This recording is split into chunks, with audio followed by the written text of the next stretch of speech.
नांदेड येथे 2010च्या महापालिकेच्या पोटनिवडणुकीत विनापरवानगी रॅली काढण्याने अवेसी यांच्यासोबत इतर 9 जणांवर नांदेडच्या इतवारा पोलीस ठाण्यात गुन्हा दाखल करण्यात आला होता। त्यामुळे MIM अध्यक्ष असदुद्दीन अवेसी नांदेड न्यायालयात हजर। पुढील तारखेसाठी वकीलही काय बोलले पहा बातमी।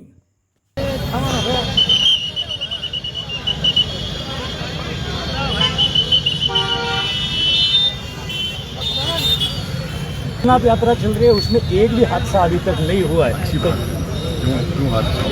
खुदा ना करे। इंसान है, वो लोग यात्री है। कोर्ट में क्या हो गया? होने जा रहे हैं बिहार में जो कुछ आप कर रहे हैं इलेक्शन के अपडेट को लेकर, इस पर क्या बोलना है और आपका पार्टी का मौक़िफ़ क्या रहने वाला है? देखिए, अख्तर ईमान साहब हमारे बिहार प्रदेश के अध्यक्ष हैं, प्रेसिडेंट हैं, सदर हैं, पहले भी हैं। उनकी तरफ से सुप्रीम कोर्ट में वो भी पटिशनर है और सुप्रीम कोर्ट ने जो इंटरिम ऑर्डर दिया है 28 को फिर पेशी है उसमें सुप्रीम कोर्ट ने प्राइमा फेसी ये कहा कि इलेक्शन कमीशन को आधार कार्ड, एपिक कार्ड और राशन कार्ड को भी कंसिडर करना चाहिए, नंबर 1। दूसरी बात जो आप लोगों को समझना चाहिए, 2019 में पार्लियामेंट में भारत सरकार ने इलेक्शन कमीशन तरफ से जो जवाब दिया उसने कहा कि 2016, 2017, 2018 की वोटर किसी भी फॉरेन नेशनल का नाम नहीं आया सिवाय तेलंगाना में, वेस्ट बंगाल में और एक प्रदेश में एक आदमी लोग। चौथी बात ये है कि अगर ये मीडिया में जो फैलाया जा रहा है कि सोर्सेस से मालूम हुआ कि वहाँ पर म्यांमार के, नेपाल के, बांग्लादेशी लोग आ रहे हैं, तो हम ECI से बड़ी हम्बली रिक्वेस्ट करेंगे कि आप उन BLOs का नंबर दो। हमारे पार्टी के लोग जाकर उन BLOs से पूछेंगे कहाँ पर आपको दिखा है बांग्लादेश, कहाँ पर आपको नेपाली दिखा, कहाँ पर आपको म्यांमार का दिखा। हम BLO जब मिल के उसको बताएंगे, वहाँ के लोगों को पूछेंगे। और आखिरी बात यह है कि बिहार में ख़ास तौर से सीमांचल का जो इलाका है वहाँ पे जितने नौजवान हैं, मिसाल के तौर पर उसके 60-70% नौजवान या तो मुंबई में है, हैदराबाद में है, दिल्ली में है, या पंजाब के खेतों में काम कर रहे हैं, या केरल के खेतों में काम कर रहे हैं, है ही नहीं वहाँ पर। कैसा होगा उनका? और फिर इलेक्शन कमीशन ने बोला कि 2003 वोटर लिस्ट पे जिसका नाम आ गया उनका नाम नहीं आएगा, उनका नाम नहीं आएगा। चलिए सर, ये बात समझ में आ गई। मगर ये बताइए कि जिसका नाम नहीं आया उसको बोले बर्थ सर्टिफिकेट। तो बिहार सरकार का जो रजिस्ट्रेशन ऑफ बर्थ सर्टिफिकेट है 2004 का, 2005 का, एक 13%, 2004 का, 2005 का 16%, 16% का कहाँ से लाएंगे बर्थ सर्टिफिकेट? फिर बोले 10th का सर्टिफिकेट लगाओ। कितने लोग 10th पास करते हैं भाई बिहार में? कितने लोगों के पास पासपोर्ट है? तो ये प्रैक्टिकल डिफिकल्ट, हम SIR कराइए, आप उसका टाइम दीजिए। ये जो 1 महीने में आप करना चाह रहे हैं ना कि 25 जुलाई तक जिसका नाम आ गया, जो दे दिया फॉर्म और जो डॉक्यूमेंट नहीं, डॉक्यूमेंट हो कहाँ से लाएंगे इतनी जल्दी लोग? इसके पीछे से हार का डर तो शामिल नहीं है। सवाल हार जीत का नहीं है, सवाल ये है कि वोट डालेंगे तो कोई हारेगा कोई जीतेगा ना।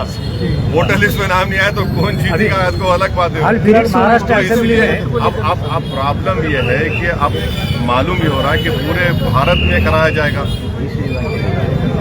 अभी महाराष्ट्र के असेंबली में परसों एक बहस हुई, उसमें यह बताया गया कि जो मस्जिद या मंदिरों के ऊपर साउंड सिस्टम लगी होती है या जहाँ पे भी साउंड डेसिबिलिटी की जो लिमिट है, उसमें जब एक स्टडी के आधार पर कहा गया है कि उसमें एम्बियंस जो है वो ज़्यादा आता है, इसीलिए जो मेन साउंड है उसका साउंड ज़्यादा दिखाता है। जो आए दिन एक समुदाय के खिलाफ बोला जाता है, नहीं उसमें उन्होंने बोला है कि एम्बियंस ज़्यादा है। तो सवाल हो गया ना, वो एम्बियंस को खराब नहीं करता।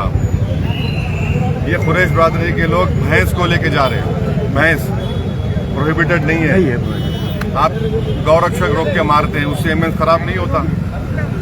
लीगली लेकर जा रहे हैं तो बोलते नहीं मोटर व्हीकल एक्ट लगाएंगे, वो नहीं हुआ तो बोलते क्रूअल्टी ऑफ एनिमल लगाएंगे। आप इससे एम्बियंस खराब नहीं हो रहा। आपके प्रायोरिटीज गवर्नेंस के क्या है वो हमको बताओ ना। सिर्फ एक ही समुदाय को आप पीछे पड़ेंगे तो आपको वो प्रायोरिटी है क्या? विकसित भारत आप बोल रहे 2047, उससे ऐसा बनेगा विकसित भारत? ये देखना चाहिए सरकार को। अर्बन नक्सलवाद के ऊपर क्या कहना है? इलेक्शन के बारे में क्या तैयारी है मजलिस की, क्या मौकूफ है? लोकल बॉडीज के चुनाव होने वाले हाँ, हैं। पूरी तैयारी चल रही है। आज भी हमारी मीटिंग हुई है, फिर मैं नांदेड़ को आऊँगा, मीटिंग करेंगे। तैयारी चल रही है। अभी इस बार परमिशन लेंगे फिर रैली और सभा के लिए क्या लोकल बॉडी चुनाव में? फरवरी में सभा हुई हमारी, परमिशन से हुई। आपको किस मामले में परमिशन नहीं लेते? आप पुलिस कहते हैं। नहीं, यहाँ पे तो मामला दर्ज हो गया। आप पुलिस कहते तो नहीं है ना आप? तुम सर पब्लिक सेफ्टी गवर्नमेंट ने लाई है और उसके लिए बताया जा रहा है कि नक्सल अर्बन नक्सल को खत्म करने के लिए। इसका मिसयूज हो सकता है लोगों के। अरे अगर BNSS ऑलरेडी में सब प्रोविजंस है। BNSS जब पार्लियामेंट में पास हो रहा था, मैं अपोजिशन में कोई नहीं था, मैं इम्तियाज जलील थे, हम उसके खिलाफ वोट दिए। ये PSA ला रहे हैं आप, तो BNSS जो अमित शाह लेके वो काफी नहीं है क्या? चलिए बस। सर खुरेश बरादरी टोटल 8 आरोपी थे। इस 8 आरोपी के अंदर 2 आरोपी का mean during the pendency of case 2 की डेथ हो चुकी है और एक आरोपी सिद्दीक अली साहब जो इंडिया से बाहर शिफ्ट हो गए हैं, उनका सस्पेक्ट ट्रायल करते हुए आज 6 आरोपी के खिलाफ इंक्लूडिंग जनाब असदुद्दीन अवैसी साहब सबके खिलाफ में जो सो आरोप तय किए गए हैं। क्या अगली तारीख क्या दी गई है और क्या नेक्स्ट डेट जो सो 23 जुलाई रखी है। अब मैटर एविडेंस को लगेगा, क्योंकि बाय प्रोसेस जो एविडेंस लगेगा साक्षी पुरावा होगा, मुक्तता होगी क्या आपको लगता है? मैटर तो टेक्निकल रजिस्टर्ड किया गया है। इंशाल्लाह ये केस हम जो कि लीगली है हम एविडेंस क्रॉस करेंगे विटनेसेस को और इंशाल्लाह जो सो सभी आरोपी इंशाल्लाह बाइज्जत बरी होंगे। नहीं वारंट नहीं है, अवेलेबल वारंट था, कोई कैंसिल हो चुका है। दिन लगा। इससे पहले सोमोटो 12 जुलाई 2023 जी हाँ, 12 जुलाई 2023 को असद अली साहब सुमोटो अपियर हुए थे। सुमोटो अपियर होकर कोर्ट में एप्लीकेशन फाइल किया था, जिसमें कोर्ट ने हमको जमानत दी थी और नेक्स्ट डेट अभी चार्ज के लिए रखा हुआ था। ठीक है।